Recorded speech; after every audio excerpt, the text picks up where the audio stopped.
In the sprawling, restless city of Los Angeles lived a young woman named Cassandra Morgan. To the wealthy household she served and the hurried staff she worked beside, she was nearly invisible, just another maid in a black and white uniform, moving through marble hallways with quiet efficiency. Her hands knew the language of linens. Folding white sheets at midnight in the silence of the mansion's upper floors, her fingers working the corners into perfect triangles, tucking them into the linen closet that smelled of lavender sachets and expensive detergent. She moved through those hallways like a ghost. Like something that had learned to take up no space, to breathe without sound, to exist in the moments between when the family was awake and when they slept. The polished marble floors reflected her face back to her as she scrubbed them on her hands and knees before dawn, before anyone could see her working. Before anyone had to pretend she was not there. 14 months ago, a fire had taken everything. The small studio apartment in East Hollywood where she had raised 3 children, borrowed clothes in a borrowed apartment, borrowed hope that somehow, someday, she would earn enough money to keep them. The fire came on a Tuesday night in April.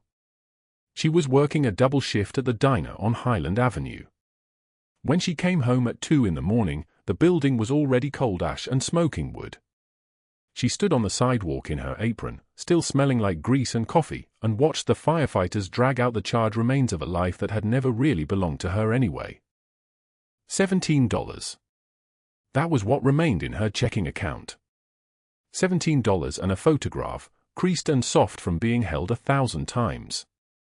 3 children in the picture. Mia, age 8. Thomas, age 6. Little David, just 3 years old, his smile toothless and enormous. All 3 in clothes that came from the shelter's donation bin. All 3 looking at the camera like she was the only thing keeping them from disappearing entirely. She pulled the photograph from her pocket now, every evening, and looked at their faces. She did this in the staff quarters of the Rossi mansion, in the narrow bed she had slept in for 432 nights. She kept it there, beside a handwritten list that grew longer every week. Numbers in her careful script. $150,000. That was what the foster shelter needed in 10 days, or the building would be seized, and the children would be scattered to different homes, different cities, different versions of a life without her. $150,000 in 10 days. The arithmetic was impossible. She made $12 an hour, cleaning the homes of people who had more money than she could imagine. The Rossi mansion alone had 17 bedrooms. 17. She had counted them while cleaning. Each room held more fabric than she would earn in a year. But she kept counting the money anyway. Kept her tips in a mason jar hidden beneath her mattress. Saved every dollar not spent on the cheapest food at the grocery store. On Tuesday mornings she volunteered at the shelter for free, reading to the children in the library corner, teaching them sign language to a girl named Ava who had been born deaf and had never heard a voice telling her she mattered. Ava was 6 years old. Dark hair, small hands, a butterfly birthmark on her left ear shaped like it had been drawn by God himself. The girl had not spoken. Her mother had left her at the shelter when she was 3 days old, and the state had no family to claim her. So Ava belonged to the place, and the place belonged to Cassandra, and Cassandra belonged to no one except the children who had no one else. Now, at 11:47 on a humid August night, the air in Los Angeles was thick enough to taste. The kind of heat that presses down from above and rises up from below, squeezing the breath out of anyone stupid enough to be awake. Cassandra moved through the underground corridors of the Rossi mansion with a silver tray and a cloth that smelled like lemon polish. The underground poker room stretched before her like a cathedral of vice. Green felt tables. Crystal glasses sweating condensation. Cigar smoke hanging in layers so thick it created a haze. Dominic Rossi sat at the head table. He was 38 years old but looked like he had been built from the same marble that paved his hallways. Tall. Broad-shouldered. Dark hair threaded with silver at the temples. An open white silk shirt showing the chest of a man who had never questioned whether the world bent to his will. A scar ran from the corner of his left eye to his cheekbone, pale and thin like a knife had drawn it there and the knife had won. His hands rested on the table with the kind of casual power that made other men uncomfortable. Gold watch. Silver rings. A man who owned things. People.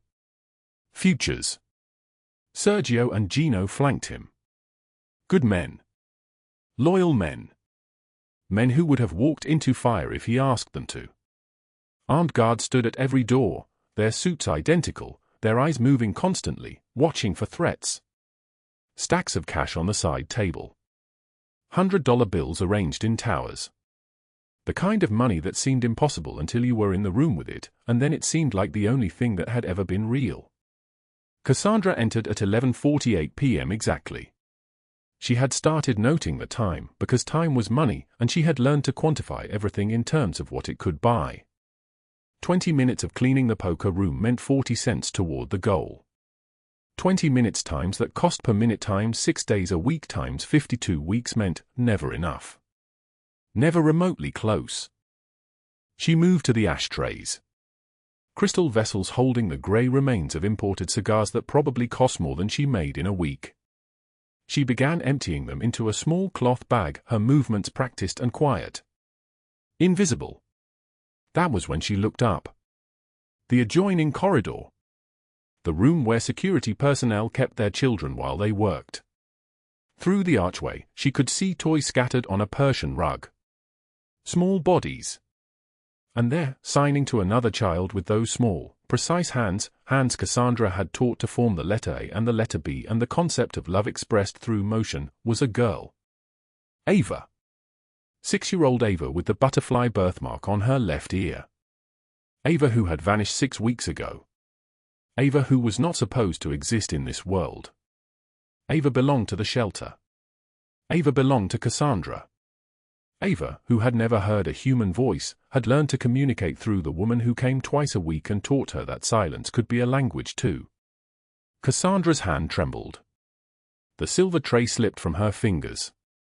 It fell in slow motion, the kind of moment that stretches and becomes eternal. The tray spun once, twice, 3 times, and struck the marble floor with a crash that stopped the world. Every man at every table froze. Cigar smoke hung in the air, suspended. And across that room thick with smoke and the weight of secrets, Dominic Rossi's dark eyes found her. Not the maid. Her. Cassandra Morgan. For the first time in 432 nights, he truly saw her. His body went still in a way that made his men exchange glances. His right hand, which had been resting on the green felt, curled into a fist.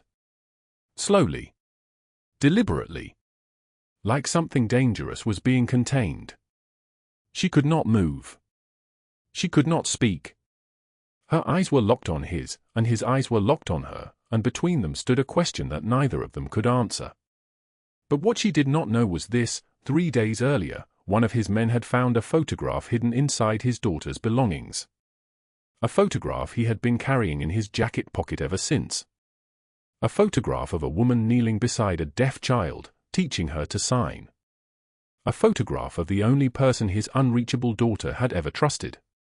A photograph of the maid who cleaned his mansion and moved through his world like a ghost. A photograph of Cassandra Morgan. Before we continue, drop a like if this story hits you. Share it with someone who needs to hear it, and subscribe so you do not miss what is coming tomorrow.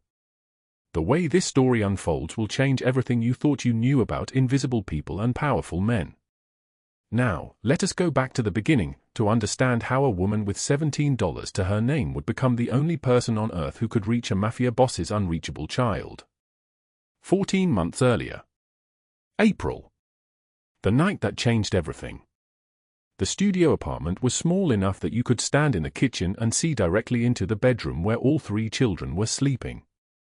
Cassandra stood at the kitchen table, counting dollar bills. 16. 17. That was it. That was all she had left after paying the rent, which was already 4 days late.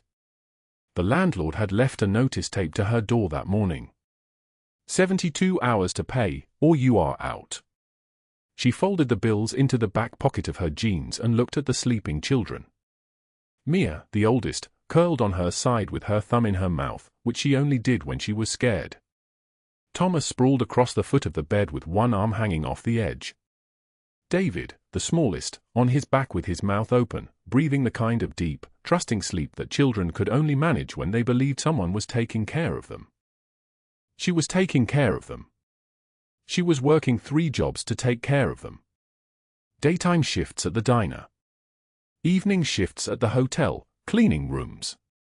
Nights volunteering at the shelter because the shelter fed you a meal while you worked, and that meant one less meal she had to pay for. She had learned to calculate every calorie in terms of dollars. A banana was cheaper than bread. Eggs were cheaper than meat. If she skipped breakfast, the children got breakfast. The fire came at 2:17 in the morning. She was at the diner on Highland Avenue, standing at the counter with her feet aching and her apron stained with grease that would not come out, when her phone rang. The shelter director. "Come now. There is a fire. Your building is burning." By the time the Uber dropped her on the corner of her street, the building was already mostly gone. Flames still licked at the upper floors. The smoke was so thick it turned the air black. Firefighters in gear moved through the chaos with the kind of efficiency born from seeing too many houses burn. Too many lives turned to ash. She stood on the sidewalk in her apron, her work shoes, her $17 still in her back pocket, and watched the last of her world become smoke. The children were already at the shelter. The director had gotten them out. They were safe. She repeated that word to herself like a prayer. Safe. Safe. Safe. But safe was in a shelter, in borrowed beds, in the kind of place that was supposed to be temporary but had become permanent for thousands of children with no one else to claim them. She went there as soon as the fire trucks left. The shelter was a 4-story building on Virgil Avenue, painted yellow, with a playground in the back where children who had lost everything could still swing on swings and pretend the world made sense. The children ran to her. All 3 at once, jumping into her arms, crying, asking questions. Was everything okay? Would they have to move again? Would she still be their mom? She had never called herself their mother. The state would not allow it. But that is what she was. That is what she had become. Everything is going to be okay, she told them, and she believed it because she had no other choice but to believe it. What she did not understand yet was that everything had fundamentally changed. The apartment was gone. Her few possessions were ash. She had $17 and 3 children and the sudden, suffocating understanding that she would lose them. The state would not let her keep them. She was not a licensed foster parent. She had no permanent address. She had no legal claim. She had 48 hours before they would be placed in the system, separated, sent to different homes, different lives, different versions of a future without her. The director, a woman named Helen Chen with gray streaking her black hair, sat her down in an office that smelled like old coffee and children's tears. Cassandra, Helen said, and that single word held the weight of impossible choices. We can give you a temporary placement. You can stay here, in the staff quarters.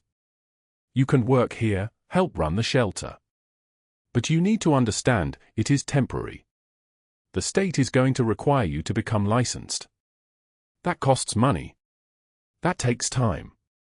That requires a permanent home. Cassandra felt the arithmetic collapse inside her chest.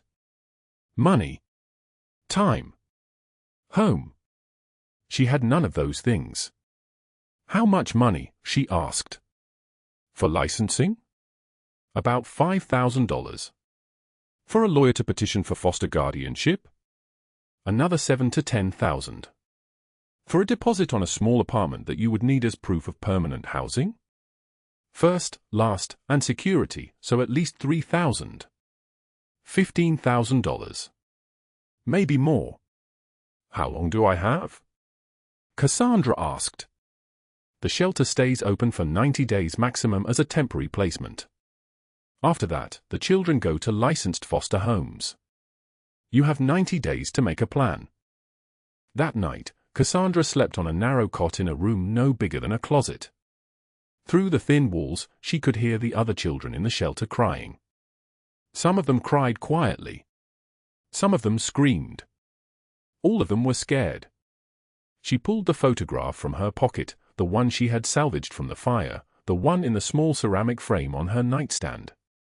It had survived because the nightstand was made of metal and the frame was somehow, impossibly, turned face down when the fire reached the bedroom. 3 children in borrowed clothes. 3 faces looking at the camera like she was the only anchor they had in the world. She understood, in that moment, the exact size and shape of desperation. It was the size of her hand holding a photograph of 3 children. It was the weight of $17 that would never be enough. She had 90 days to earn $15,000. That was an impossible number. She had no idea yet that it would become $150,000. She had no idea that a child named Ava was sleeping in the room next to hers, deaf and alone, waiting for someone to teach her that silence could be a language too. She had no idea that in another part of the city, a man named Dominic Rossi was sitting in the dark, thinking about the daughter he had never been allowed to know, wondering if she was safe, wondering if anyone had ever told her that she mattered. She had no idea that in exactly 14 months, she would drop a silver tray in a room full of dangerous men, and her entire life would begin again. The ash fell like snow on a February morning that was not cold enough to be merciful. Cassandra Morgan stood in front of what used to be her apartment building on Maple Street, holding a photograph in a ceramic frame that should have burned but didn't. The frame was turned face down when the fire reached the bedroom. Everything else became smoke and memory and $17 in her pocket, quarters and crumpled bills she had been saving for Jackson's school shoes. The photograph showed 3 children in borrowed clothes. Maya was 7, with her mother's eyes. Jackson was 6, missing his 2 front teeth. Ava was 5, deaf since birth, and she was looking at the camera like Cassandra Morgan was the only anchor she had in the world. Because she was. A Red Cross worker wrapped a silver blanket around Cassandra's shoulders. The blanket was thin. Everything given to the desperate is thin, thin blankets, thin hopes, thin promises that things would get better. "Do you have family we can call?" the worker asked. Cassandra shook her head. Her mother had died when she was 18. Her husband, David, had died 3 years ago from lung disease contracted during his years on construction sites. He had been going deaf at the end. That was why she learned American Sign Language, because she wanted to keep talking to him even as the world was silencing him. She wanted him to know that she was still there, still speaking, still his. There was no family to call. "We can place you in a shelter for tonight," the worker said. "There's a women's facility on 6th Avenue. They have beds." Cassandra counted the money in her pocket while the worker talked. $17. She counted it 3 times because the number did not change when you counted it twice, but sometimes if you counted it a 3rd time, it became what you needed instead of what you had. $17. It was enough for one night in a cheap motel. It was not enough for a deposit on an apartment. It was not enough for much of anything except the overwhelming certainty that she was about to lose the 3 children she had been raising since their mother abandoned them at the foster shelter 2 years ago. The judge had been clear. 14 months. That was the timeline the Department of Children and Family Services had given her. 14 months to stabilize her housing situation, prove sustainable income, and complete the adoption paperwork. After that, the children would be reassigned to licensed foster homes. Maya, Jackson, and Ava would be divided among 3 different families. She had 90 days from the fire. 90 days to earn $15,000. That was the deposit, 1st month's rent, and 6 months of living expenses that the court demanded. $15,000. An impossible number. She had no idea yet that it would become $150,000. That night, Cassandra slept on a narrow cot in a room no bigger than a closet at the women's shelter on 6th Avenue. Through the thin walls, she could hear other residents crying. Some quietly. Some screaming. All of them were scared. She pulled the photograph from her pocket and held it the way a drowning person holds a rope. 3 faces looking at her like she was everything. By Monday morning, she had found a job. The employment agency on 5th Street had exactly 1 opening that didn't require references or a permanent address.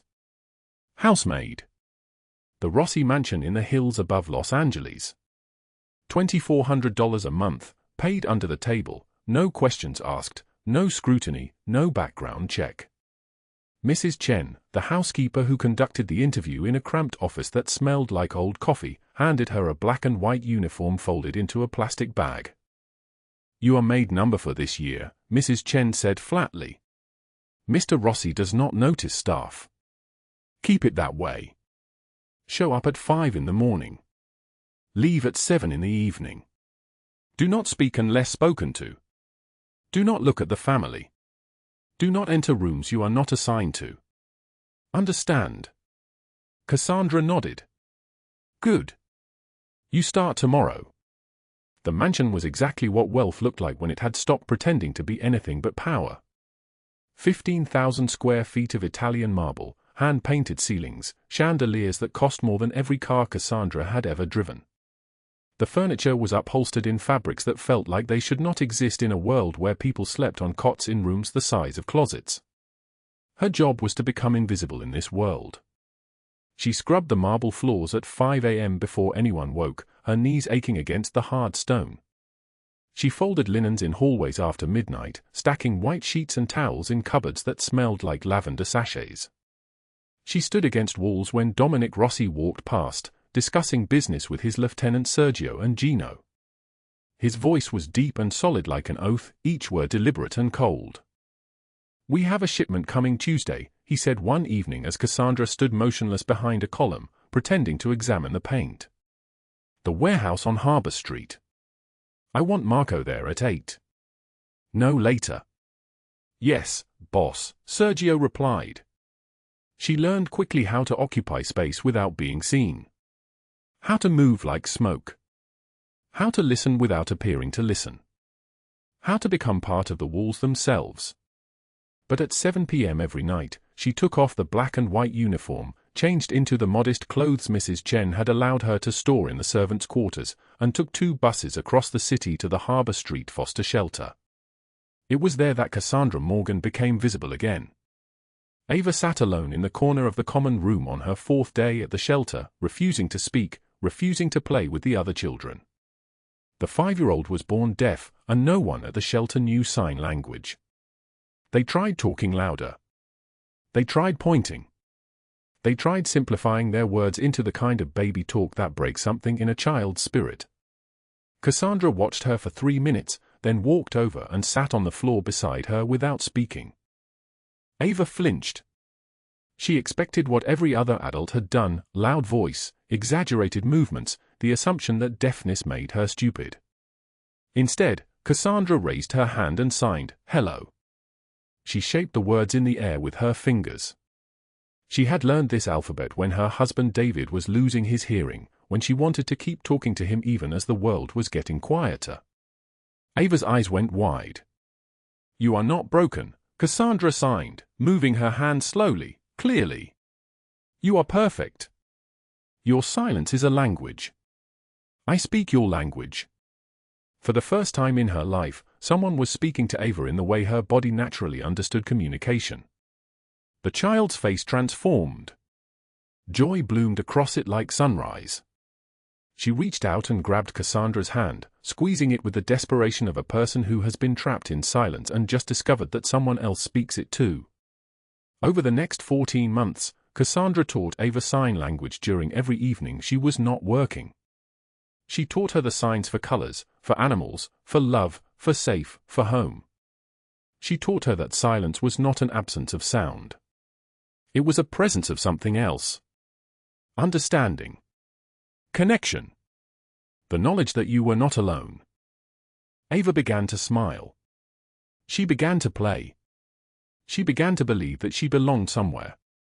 What Cassandra did not know was that this child, this brilliant, beautiful, deaf 5-year-old girl, had been missing for 6 weeks. 300 miles away in the city, in an office that occupied the top floor of a building that bore no name on the directory, Dominic Rossi had been searching for her. 15 years ago, when he was 16 years old, he had watched from inside a kitchen closet as rival mobster Vincent Castellano walked into their home and shot his father 6 times. Once for each year Dominic's father had stolen territory. Once for each rival family member who had died in retaliation. 6 bullets. 6 reasons. No mercy.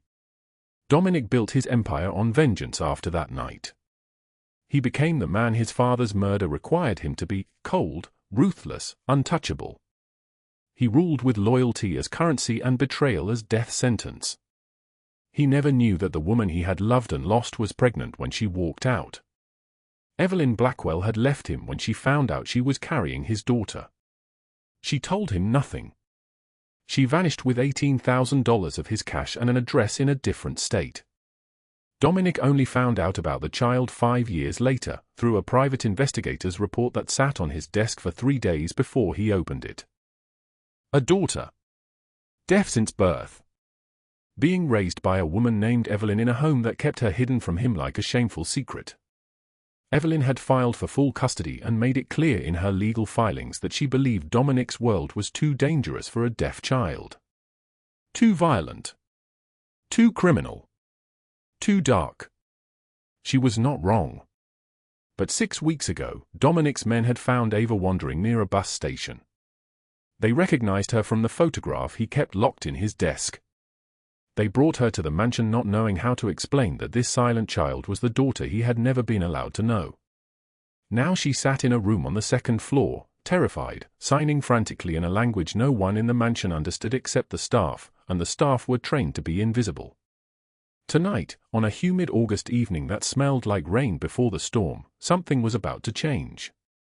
Dominic sat in the underground poker room where his empire breathed through green felt and stacked cash. Cigar smoke hung so thick you could cut it. The sound of chips sliding across mahogany mixed with the rumble of thunder rolling outside.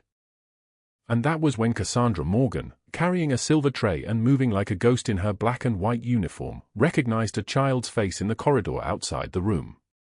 It was Ava. It was her Ava. Her hands went numb. The tray slipped. Silver hit marble with a sound like a bell announcing the end of everything she had been and the beginning of everything she was about to become. Dominic Rossi looked up from his cards. His eyes found hers across that room thick with cigar smoke and the electricity of a storm about to break. He saw her for the first time. And in that moment, neither of them knew that their lives had just collided with an impact that would reshape both their futures. The silver tray hit the marble floor like a gunshot in the silence. Dominic Rossi looked up from his cards. His eyes, storm gray, penetrating, accustomed to commanding rooms, found hers across that space thick with cigar smoke and the electricity of a storm about to break. He saw her for the first time. Not as the invisible maid who had moved through his mansion for 14 months. As something else entirely. He stood. 6'3", broad-shouldered, wearing an open white shirt that showed the muscular chest of a man who had clawed his way to power through violence and will. A scar ran from his left eye to his cheekbone, a permanent reminder of a war he had survived when others did not. His movements were deliberate as always, each gesture controlled, purposeful. But something in his face had shifted. Uncertainty. A crack in the fortress. "You," he said. His voice was deep and solid like an oath. "I have seen you before." Cassandra kept her eyes down. Her hands trembled as she moved to collect the scattered silver. "I am just a maid, Mr. Rossi. I will clean this and go." But he was already walking toward her. Sergio and Gino exchanged a look neither had seen in 15 years. Their boss did not walk toward Staff. Staff moved toward him. Dominic reached into his jacket pocket. His fingers, adorned with a gold signet ring that had belonged to his father, pulled out a single photograph. He held it between them like evidence at trial. The photograph showed 2 figures kneeling on the worn carpet of the foster shelter's playroom. Cassandra, younger somehow despite her hardened features, was smiling. Beside her, a small girl with dark curls and intelligent eyes was signing, her small hands forming shapes with the grace of someone fluent in a language the hearing world could not speak. It was Ava. "This is you," Dominic said. "Not a question. A statement. With my daughter." "Explain." Cassandra's voice shook like a candle in the wind.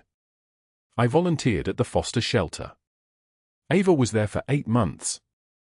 I did not know she was yours. I did not know she was missing. I have been looking for her since June. The poker room had gone completely still. The chips no longer slid. The men no longer moved. Even the thunder outside seemed to pause, as if the storm itself was listening. Dominic's jaw tightened. For the first time in the 15 years his lieutenants had served him, they saw uncertainty cross his face. Raw, unguarded uncertainty. He turned to Sergio without taking his eyes off Cassandra. "Bring Ava here. Now." 5 minutes passed. Then the child appeared in the doorway, guided by Sergio's careful hand. Ava was 6 years old, small for her age, wearing an expensive dress that could not hide the terror in her expression. She had her father's dark eyes. She had his fierce, intelligent gaze. But she carried herself like a child who had learned not to trust. Then she saw Cassandra. Ava broke from Sergio's hand and ran. Her small feet crossed the marble floor in seconds. She threw herself at Cassandra, her hands moving frantically, signing so quickly the movements blurred. "Cassie? Cassie? Where were you? I was scared. I was so scared." Cassandra dropped to her knees. Her hands rose to meet the child's, forming shapes with muscle memory born of love. "I am here now. You are safe. You are safe with me." The underground poker room watched in stunned silence. 13 men in suits stood motionless as a 6-year-old deaf girl clung to a maid like she was the only solid thing in a collapsing world. Dominic's voice was hoarse. "She has not responded to anyone in 6 weeks. What are you doing?" "I am signing to her," Cassandra said, her hands never stopping their conversation with the child. "She is deaf. She needs sign language.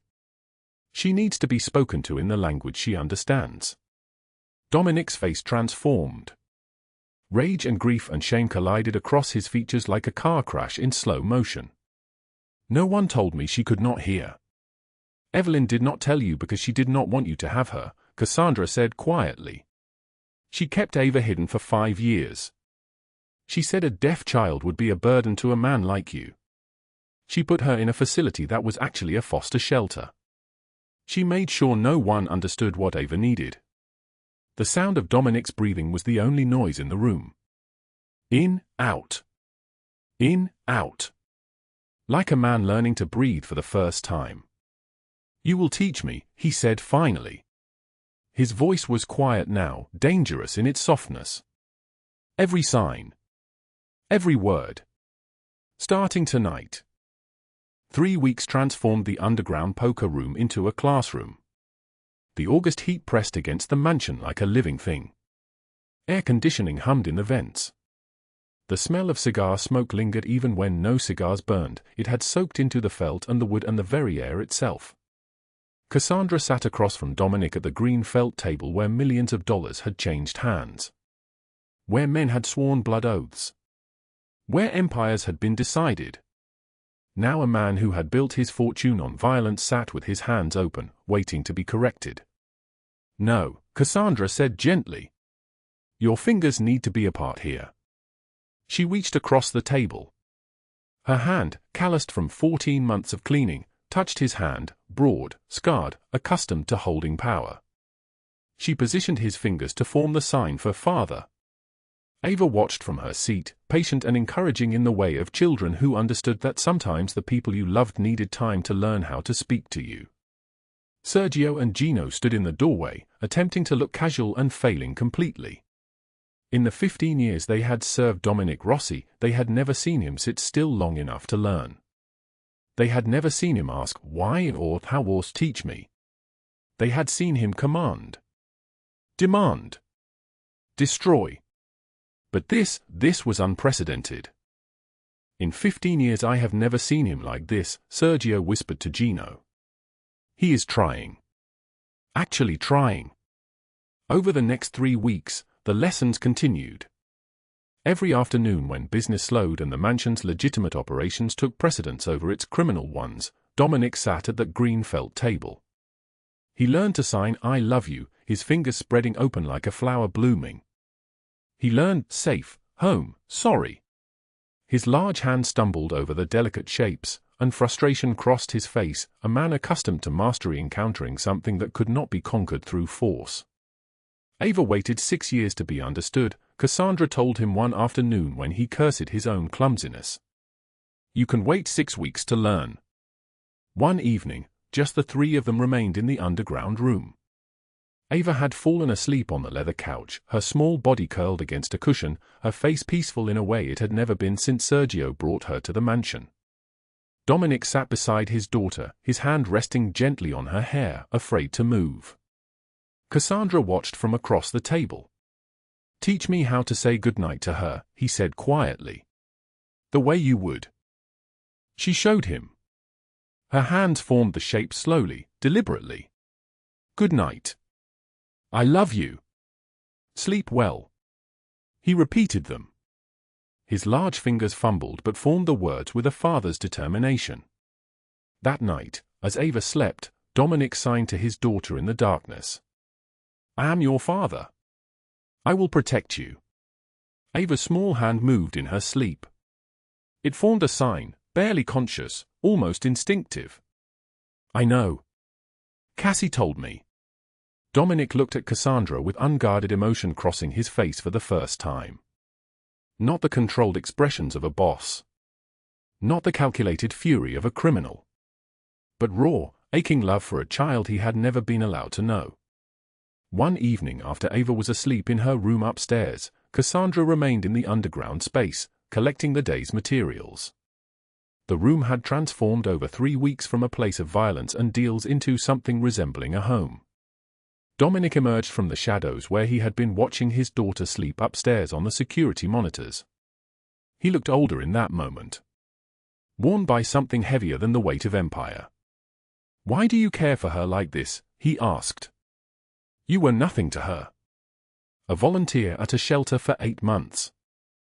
Cassandra's hands folded the sign language cards carefully. My husband Daniel died 3 years ago. Construction accident. The machinery took his hearing before it took his life. We learned to sign together so we could talk. After he died, I wanted to help children like Ava. Children no one else understood. When the fire took my apartment, I lost everything. Her voice was barely a whisper. I had $17 left. Dominic went absolutely still. The shelter is being evicted, she continued. They need $150,000 in 10 days or 23 children go into the state system. I have been trying to save enough, but on a maid salary. Her voice broke like glass. I cannot save them. I have been looking for work, second jobs, anything. But there is not enough time.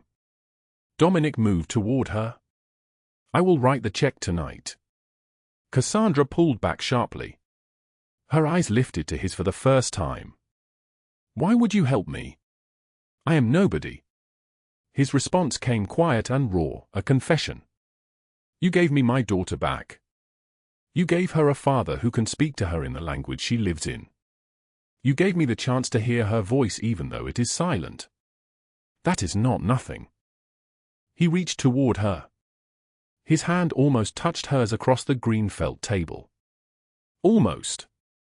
But she stepped back, her uniform rustling against the silence. I do not want your money, she said. I want to earn it. The space between them thickened with something neither of them had names for. The next morning, everything changed. Cassandra was taking inventory in the wine cellar, her clipboard in one hand, her fingers trailing across bottles worth more than her annual salary. The cellar was cold and damp, the air tasting of stone and age and expensive things. Her breath made small clouds in the chill. Preston Mercer stepped from behind a rack of bottles like he had been waiting. He was 28, handsome in the way of men who had never been told no. His suit cost $5,000, Cassandra recognized the tailoring, the way it moved across his body. He wore a Rolex that caught the light like a warning. His smile was silk over razor wire. So you are the miracle worker everyone is talking about, he said. The maid who tamed Dominic Rossi. Cassandra moved a step past him. He blocked her path. I have been watching shipments move through this house for 3 months, Preston continued. His voice was conversational, which somehow made it more threatening. I have been watching you clean the rooms where deals happen. You have seen things. You know things. I know nothing, Cassandra said. I am just a maid. He laughed. The sound echoed off the stone walls like a curse. You stopped being just a maid when my uncle looked at you like you were the only thing in the world that mattered. I am supposed to inherit this empire. Family. But now there is you and that deaf brat, taking what is mine. He leaned close. His breath smelled like expensive whiskey and cruelty. Keep your mouth shut about what you see in this house. About the shipments. About anything. Or those foster children you care about so much. The ones at the shelter? I know where they sleep. I know which rooms have broken locks. Would be a terrible shame if something happened to them. Cassandra's hand shook but her voice held steady. Get away from me. Preston smiled. You think my uncle will protect you? He protects his empire. You are just convenient. That evening, Cassandra brought fresh linens to the guest wing. The hallway was dimly lit, the afternoon sun casting long shadows through the windows. She was arranging towels when Evelyn Blackwell emerged from the master bedroom like a ghost in white. Evelyn was 42 but looked ageless in the way of women with unlimited access to cosmetic surgery and expensive dermatologists. She wore a Chanel suit, white as bone. Diamonds hung from her ears like miniature torture devices. Her eyes were the color of ice melting over stone. She looked Cassandra up and down with pure contempt. So you are the help everyone is gossiping about, Evelyn said. The one teaching Dominic little hand gestures like they matter. I am teaching him to communicate with his daughter, Cassandra replied. Evelyn's laugh was cruel, sharp as broken glass. His daughter. I kept her from him for 5 years because I knew what he would do, turn her into a monster like himself. But you? You are worse. You are a poverty case who thinks playing mother will get you a ring and a bank account. I have already called 3 journalists I own. By tomorrow, every society page in Los Angeles will know about the pathetic maid trying to climb into Dominic Rossi's bed by using his disabled child as bait. Cassandra's face paled but her voice did not waver. I am not trying to save it. I destroyed his first love. I destroyed his trust. I will destroy you too, and it will be easy because you are nobody. Evelyn turned and walked away, her heels clicking against the marble like a metronome counting down the hours of Cassandra's remaining peace. Thunder rolled outside. The storm was finally coming. That night, a note was slipped under the door of Cassandra's small room in the staff quarters. The paper was cream-colored, expensive. The handwriting was precise and mathematical, the handwriting of someone used to signing inventory reports. Leave the mansion by Friday or the children at the shelter will pay the price. This is your only warning. Cassandra read it 3 times. Her hand shook. She counted the days on her fingers like she was counting coins, each one less valuable than the last. Thursday. Friday. Saturday. Sunday. Monday. She had 4 days. 2 days after the note was slipped under her door, Cassandra walked from the bus stop toward the shelter at 9 in the evening. The Los Angeles heat had finally broken, and the air smelled like rain coming, that electric copper smell that meant the sky would open soon. Her uniform was still damp from her shift, clinging to her ribs. She had $17 in her pocket and 4 days left before Friday arrived like a guillotine blade. The black SUV pulled up beside her without warning. No sirens, no announcement. Just the soft hiss of an engine and the click of a door opening. Preston Mercer stepped out onto the sidewalk, and Cassandra's stomach dropped into her shoes. He was tall, broad-shouldered in the way that came from money spent on personal trainers, dressed in a linen shirt that probably cost more than her monthly rent. His dark hair was swept back from a face that looked like Dominic's but inverted, all the features in the right places and none of the depth. Where Dominic's eyes were storm gray and burning with something ancient and purposeful, Preston's eyes were the color of a shark's belly, flat and hungry.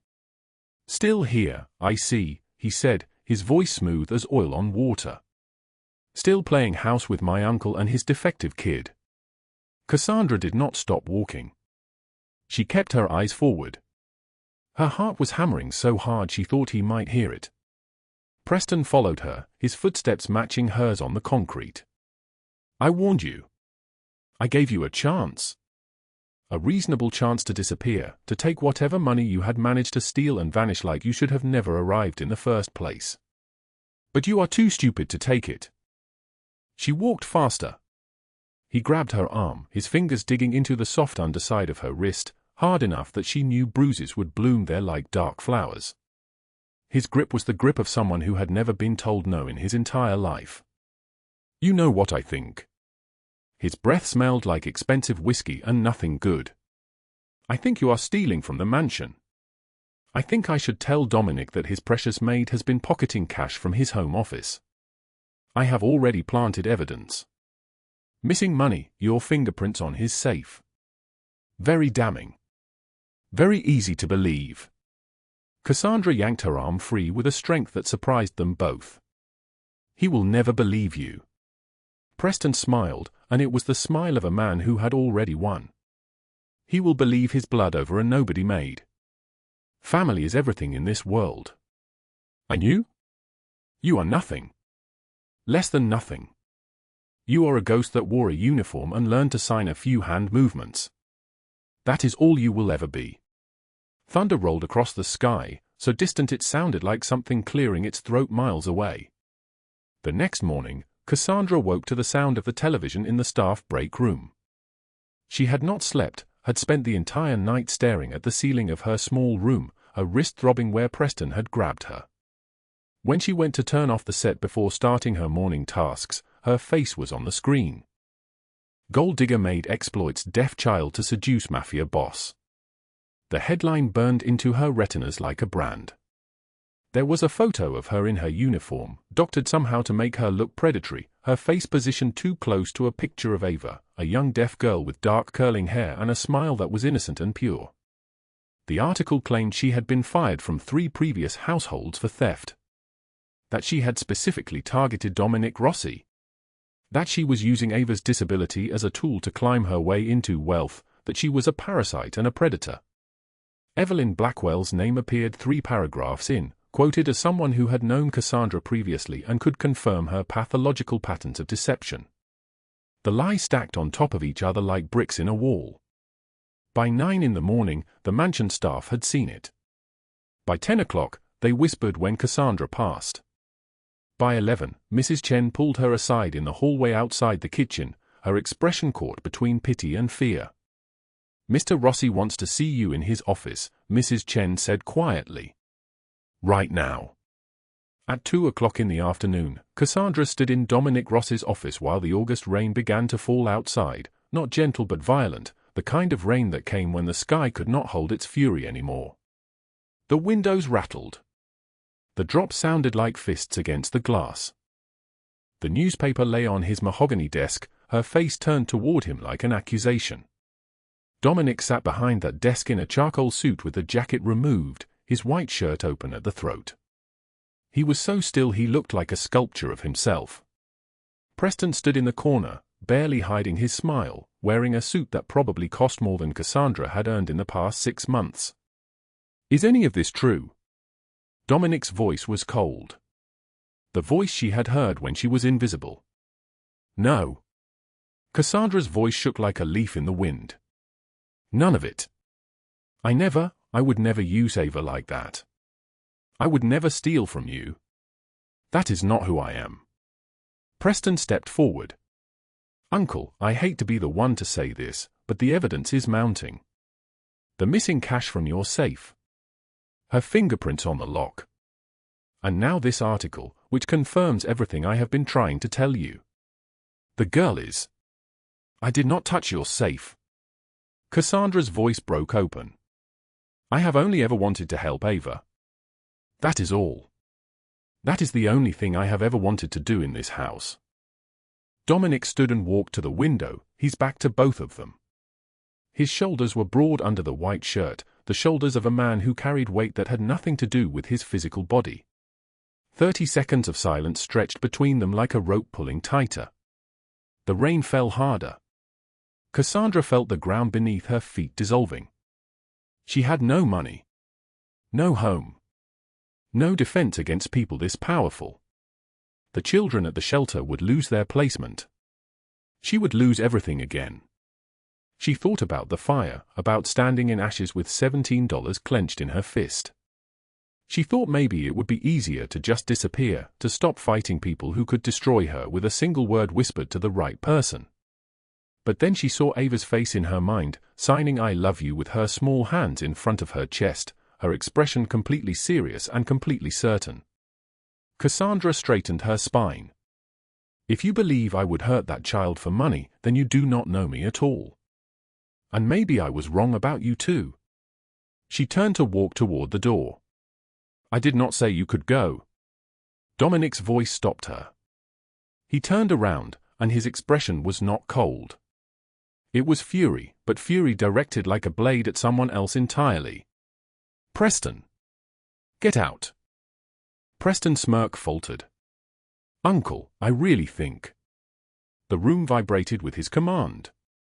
Every air molecule seemed to vibrate. "Get out." Preston left, slamming the door behind him hard enough to make the windows rattle again. Dominic looked at Cassandra, and his eyes were storm gray and burning. "I know my nephew is a snake. I know my ex-wife is poison. I also know you sleep for hours a night because you spend evenings at the shelter and mornings teaching my daughter to read and sign. Sergio has been watching. He told me everything. He told me about the $17 in your pocket. He told me about the children you are raising on nothing. He told me that you have never taken a single dollar that was not earned by your own hands." Rain hammered against the windows. That night at 11 o'clock, 12 men in black tactical gear moved through Los Angeles like ghosts. They were faceless, efficient, and absolutely silent. They moved the way men move when they have done this 1,000 times and will do it 1,000 times again. Dominic walked at the center of them, flanked by Sergio and Gino, his cashmere coat worth more than a year of Cassandra's old salary hanging from his broad shoulders. They hit Preston's penthouse apartment in downtown Los Angeles without warning. The door came off its hinges like it was made of paper.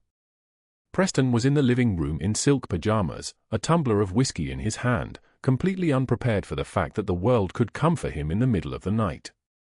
"Uncle. What is?" His voice died when he saw Dominic's face.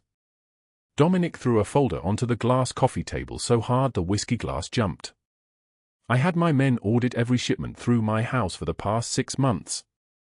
You have been skimming product and cash. You have been running your own deals using my name and my connections. You have been stealing from me, and you thought framing a maid would distract me from the fact that you are a thief and a coward." Preston's face went the color of wet concrete. "I can explain. I was going to pay it back.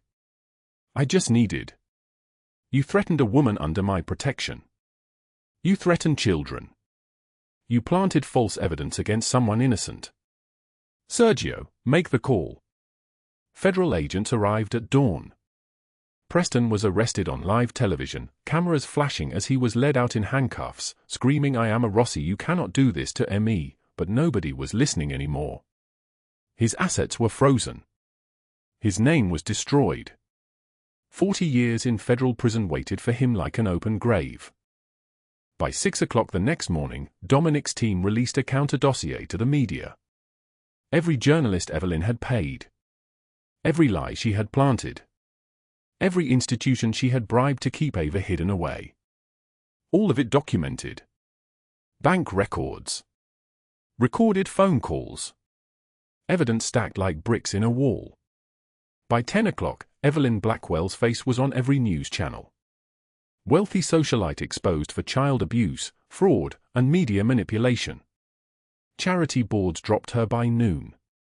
Her country club revoked her membership by 1 o'clock. By 3 o'clock, federal investigators were at her Malibu mansion with warrant papers that looked like they weighed 10 pounds each. She was arrested in handcuffs, her white Chanel suit wrinkled, her perfect hair falling in her face, screaming that Dominic had done this, that he was the criminal. But no one was listening. Her empire of lies collapsed in a single day. 20 years in prison waited for her. Her fortune was seized. Her name became synonymous with cruelty and corruption. Darkness cannot drive out darkness. Only love can do that. 1 month later, the autumn sun fell across Los Angeles in slanted gold light, and the letter arrived on thick cream paper at the shelter's front desk. Cassandra Morgan stood in the converted warehouse that served as the main office, her hands trembling as she held the envelope. Anonymous donation. $500,000. The eviction notice that had been taped to the front door like a death sentence 3 weeks ago could now be paid. 3 months of operating costs. New beds. A proper kitchen. Everything. She sank into a chair, the paper crackling in her grip. Maya appeared in the doorway, 7 years old and sharp-eyed, the way children are when they have learned to read the smallest shifts in adult emotion. "Vivi, did you cry? Your face is wet." Cassandra pulled her close, pressing her forehead against the girl's dark hair. Not sad tears. The other kind. That same afternoon, an email arrived. The Los Angeles Department of Children and Family Services was offering her a position. Director of Children's Services. $75,000 per year.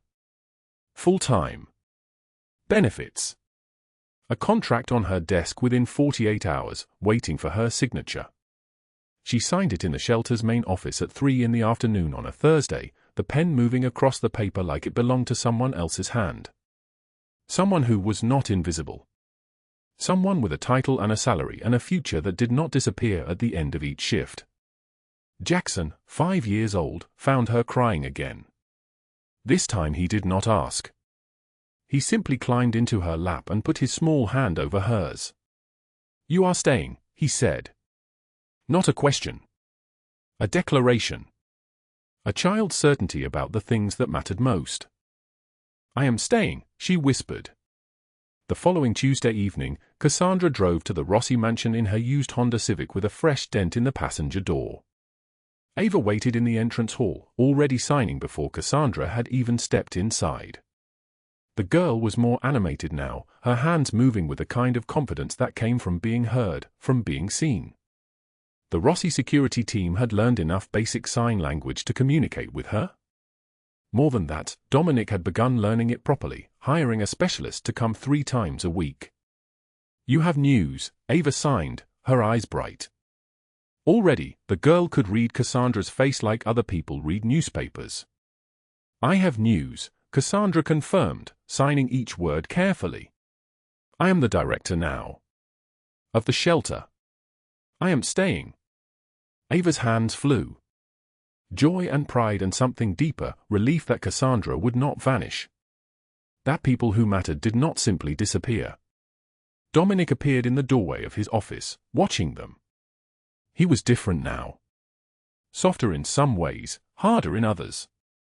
He moved through the world with the same careful precision, but the cruelty had drained out of him like poison from a wound. He wore a dark grey suit tailored to his broad shoulders, his black hair silvered at the temples, his eyes that storm grey that seemed to see everything. A scar ran from his left eye to his cheekbone, a permanent map of violence he no longer committed. "Cassandra," he said, his voice deep and solid like an oath. "Ava tells me you have accepted the position." "I have," she said, keeping her distance. Still keeping distance. The air between them was heavy with unspoken words, with time passing and nothing being said. He nodded. Not pushing. Never pushing. He had learned that too. "I am proud of you," he said simply. "You built this yourself." "I did," she said, and meant it. This year had been hers alone. The apartment she rented downtown, modest but clean, in a building with functioning locks and neighbors who did not steal your electricity. The car she bought with her first 3 paychecks. The business card she ordered that read Cassandra Morgan, director. The way she walked through the world now with her head straight and her shoulders back. She taught Ava for 2 hours that evening, working through new vocabulary, watching the girl's rapid progress. Dominic observed from the corner of the room, not interrupting. Just watching. Just seeing. At 9 o'clock, as Cassandra prepared to leave, he walked her to the door. His hand did not touch her, but it hovered close, a question asked in gesture rather than words. "The landlord," he said quietly, "the one who set the fire. The one who burned your apartment. I had investigators look into it. Arson for insurance money. He has been charged. He lost everything, his properties, his business license, his freedom. 15 years in state prison." He paused. "I cannot give you back what you lost. But I could give you that." Cassandra stopped, her hand on the door frame. The wind outside carried the smell of eucalyptus and distant rain. "Why?" "Because you gave me my daughter back. Because you gave me the chance to be the man I wanted to become before my father's death bent me toward vengeance and blood." His voice cracked slightly, a rare thing. "Because I see you, Cassandra Morgan. I have not stopped seeing you since that night in the poker room. And I do not know how to look away." She turned to face him, her eyes wet, her chest tight with something she was not ready to name. "I am not a debt," she said quietly. "I will not be saved. I will not be rescued. I will not be anyone's gratitude or anyone's project." "You never were," he said. "You fix me." She looked at him, then really looked. At this man who had learned to sign. Who sat beside his deaf daughter and talked to her in her language. Who had dismantled his own empire and rebuilt it on something that looked like legitimate business. Who had waited. "I need time," she said. "I need to build my own life first. Without depending on anyone. Without needing anyone to save me." He nodded, respecting the boundary with the same care he gave to everything now. "Then I will wait." She drove home through the dark streets of Los Angeles, the city lights blurring through her windshield. Behind her, the mansion stood like a fortress, and inside it, a man who could command armies waited quietly for someone who had once been invisible. 1 year later, the city had changed colors with the seasons twice more. Autumn came again, and with it, a penthouse apartment in a building that smelled like fresh paint and possibility. Cassandra Morgan stood at her window on a Friday evening, holding a glass of wine, wearing a simple black dress. The shelter had expanded into 3 facilities. She had trained 12 new staff members. She had testified before the city council. She was no longer invisible. The knock at her door came at 9 o'clock. Dominic Rossi stood in her hallway in a dark suit, no guards, no armor. Just a man. His hair was more silver now, his face lined in new ways. He looked like someone who had slept poorly for a year. "Ava told me you were having a celebration," he said. "I wanted to come." She let him inside. They stood on the balcony overlooking Los Angeles, the city sprawling beneath them in 1,000 lights. The humid summer had faded into cool autumn air. His hands gripped the railing, and she could see him choosing his words carefully. "I practiced what I would say," he began. "I had speeches prepared. Romantic things.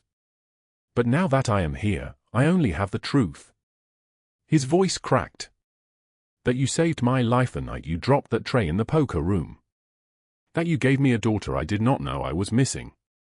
That this year has been the hardest year of my life because I could not touch you, could not claim you, could only wait and become worthy of asking."